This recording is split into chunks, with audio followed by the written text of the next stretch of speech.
মাছ choose করা হচ্ছে, কে কোন মাছ ভাজা খাওয়া হবে। এদিকেও আছে, এখানেও আছে। তো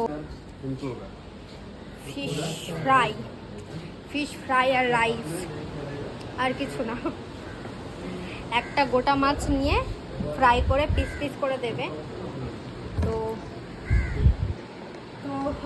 তো ওখানে ফিশ চুজ করা হচ্ছে, অনেক রকমের মাছ আছে, দেখা যাক কোনটা চুজ করে। এখানে প্রাইসটা অনেকটা বেশি। তো যাই হোক, ভিউটা অসাধারণ আর প্রচুর ঢেউ এখানে। কন্যাকুমারীও অনেক মজা করেছি আমরা, এখানেও অনেক মজা করবো।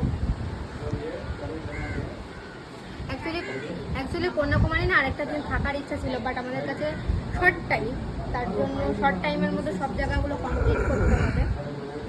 সেখানেই লাস্ট, মানে এই জায়গাটাই আমরা লাস্ট ঘুরছি। কালকে আমাদের আবার যাওয়ার ট্রেন, কালকে বাড়ি যাব। 6 দিনের ট্যুর কালকে শেষ হবে।